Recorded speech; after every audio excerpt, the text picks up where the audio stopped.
He was a king rotting alive, his flesh oozing pus so vile it poisoned the air for rooms away.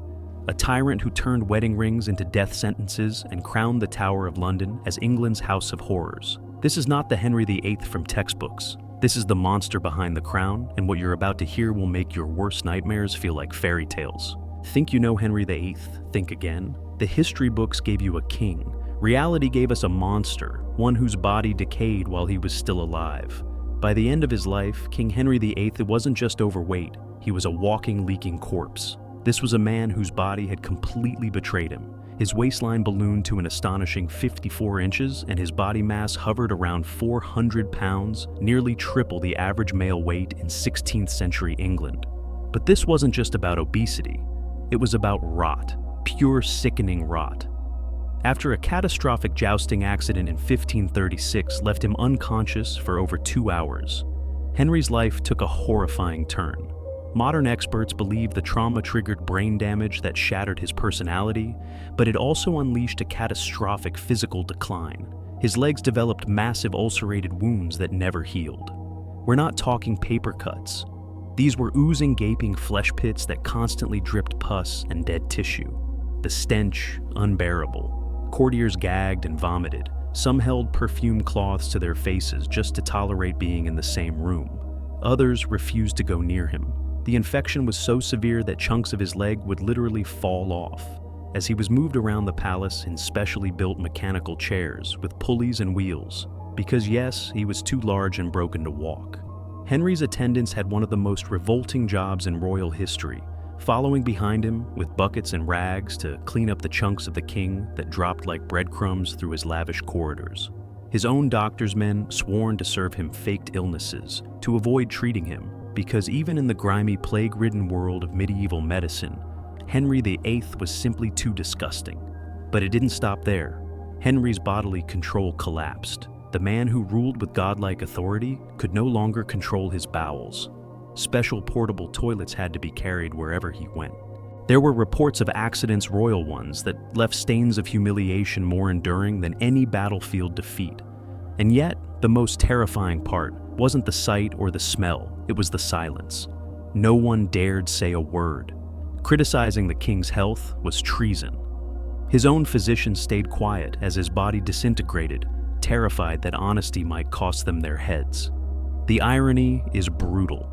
Henry VIII, self-proclaimed supreme ruler head of the Church of England, a man who executed people for looking at him the wrong way, was falling apart from the inside out. His bloated, infected, wheezing frame became a symbol of everything he had become: decadent, paranoid, out of control.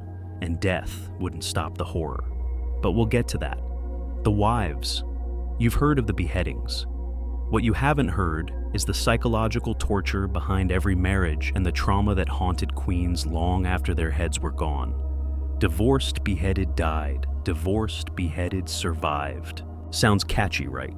But behind that childhood rhyme lies a level of psychological warfare so dark it makes modern horror stories look tame. Henry VIII didn't just dispose of wives, he broke them first. Let's start with Catherine of Aragon, the loyal first wife who stood by Henry for 24 years. When Henry decided she was no longer useful translation, she couldn't produce a male heir, he didn't just ask for a divorce. He erased her existence, publicly declared their marriage invalid, stripped her of her royal title, and forbade her from seeing her own daughter, Mary. Catherine spent her final years isolated, cut off, and possibly poisoned, dying in a cold castle writing letters to a husband who would never read them. Then came Anne Boleyn, the most infamous of the six. Henry didn't merely execute her, he orchestrated her downfall. Under fabricated charges of adultery and incest, Anne was forced to watch 5 innocent men, one of them, her brother, be executed before her turn came. She was promised a swift beheading by a foreign swordsman, but first Henry made her languish in the Tower of London, waiting, praying, unraveling. Catherine Howard, his 5th wife, suffered an even crueler fate. Barely 19, she was married to a man in his 50s, grotesquely obese, his body literally falling apart. When Henry discovered she'd had romantic relationships before him, he didn't just annul the marriage, he passed a law making it treason to marry the king without disclosing your entire sexual history. Catherine was imprisoned for months, teased with false hopes of mercy, then dragged to execution. Witnesses said she had aged years and weeks screaming through the night in pure terror. Anne of Cleves survived, but just barely. After Henry decided she wasn't attractive enough, he forced her to agree that their marriage had never happened. She was so terrified of being executed that she thanked him for the privilege of being discarded. Jane Seymour died in childbirth, Henry's true love. But love to Henry was convenience. 9 days after her funeral, he was already scouting for wife number 4. She was a vessel, not a pea. And then there's Catherine Parr, the survivor. But survival came at a price. Henry signed a warrant for her arrest for heresy. Catherine found it confronted him and had to perform psychological gymnastics to avoid the axe praising his intellect, begging to be his student, not his equal. It worked, barely. None of these women had options. Divorce, not allowed. Escape, treason, fight back suicide. And worst of all, they had to smile through it. Royal marriage was a performance of loyalty, not love. A queen was a political hostage with a wedding ring. Henry VIII didn't just kill his wives, he turned love into a death sentence. What Henry consumed wasn't just food, it was power paranoia and superstition on a platter. Get ready for a dinner table soaked in fear.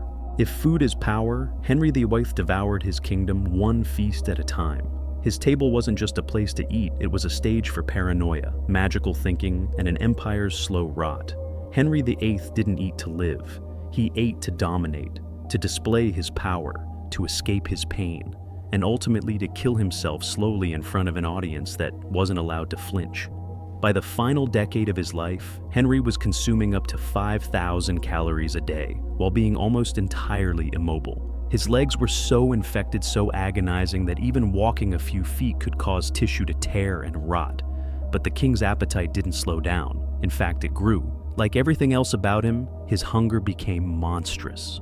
A typical meal. Try this: a whole roasted pig, several chickens, multiple varieties of fish, mounds of fresh bread and wine by the gallon, every day. The royal kitchens prepared over 800 dishes daily to feed the court, and Henry personally sampled dozens of them. But it wasn't just the quantity, it was the ritual. Eating was sacred, controlled, supervised.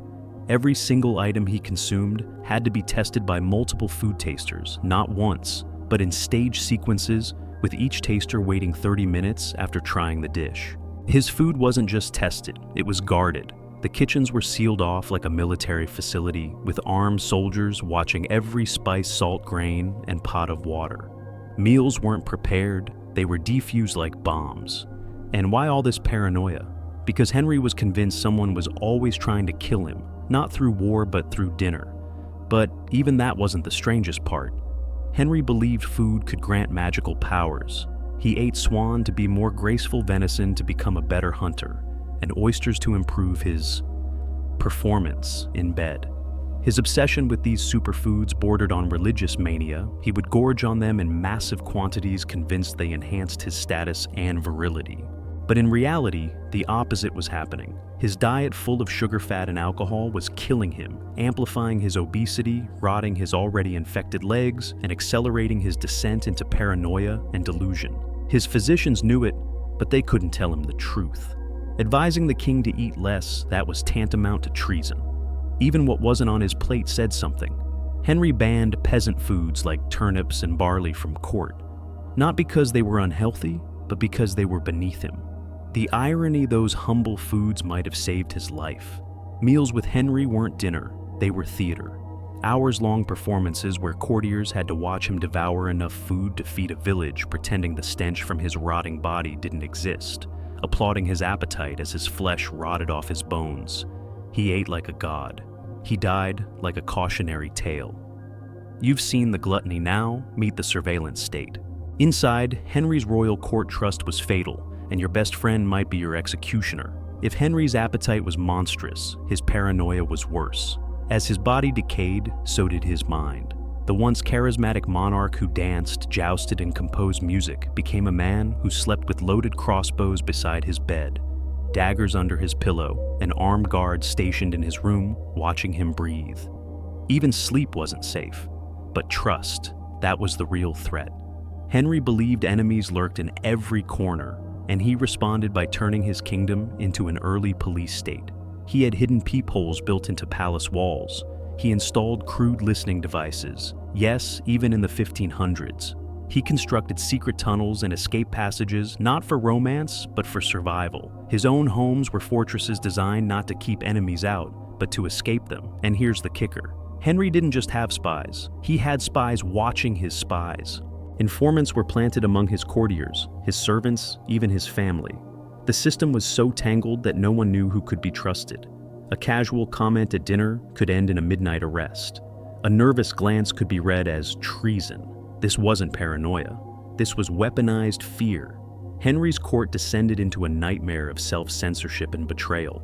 Nobles turned on each other. Servants betrayed masters. Families were shattered. Everyone played defense, not loyalty. And the king, he sat at the center of it all, surrounded by smiling faces he believed were daggers in disguise. Even his own children weren't exempt. Princess Mary and Elizabeth, literal teenagers, were put under surveillance, treated not as heirs, but as potential conspirators. He suspected they might be plotting against him. They were girls. He saw them as threats. One of the most disturbing examples, Henry began executing people for crimes they hadn't committed yet. He'd have dreams that someone betrayed him, and that was enough. His gut feeling was law. Guilt wasn't proven, it was perceived. The Tower of London filled with victims of rumors, misinterpreted words, and imagined slights. Loyalty didn't save you. In fact, it made you a better target. The closer you got to Henry, the more vulnerable you became. He didn't want loyalty, he wanted fear, and he got it. Henry's descent into paranoia wasn't just a personal tragedy, it was a national infection. His fear contaminated the entire country, making treachery and terror the language of power. Under his rule, England didn't just lose trust. It forgot what trust even looked like. You thought his life was horrifying. Wait until you hear what happened after he died. His final act of chaos came from the grave. By the time Henry VIII finally died on January 28, 1547, no one wept. Not his wives, not his children, not even his most loyal advisors. His once proud body had become a living horror, and his death offered a momentary exhale for those trapped in his orbit. But that moment didn't last long, because Henry's corpse wouldn't go quietly.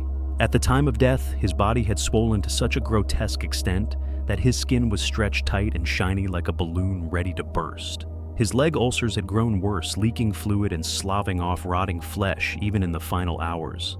The stench was so overwhelming that his own physicians refused to enter the room, choosing instead to confirm his death from a distance. They wrapped his body in lead sheets and sealed it inside multiple wooden coffins, thinking that would contain the inevitable rot.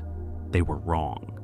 On the journey from London to Windsor Castle for burial, the unimaginable happened. The coffin exploded. The internal gases built up from advanced decomposition caused the lead lining to rupture. Henry's decaying fluid spilled out inside the hearse, seeping through the wood and dripping onto the road. According to eyewitnesses, dogs were seen licking the remains off the ground.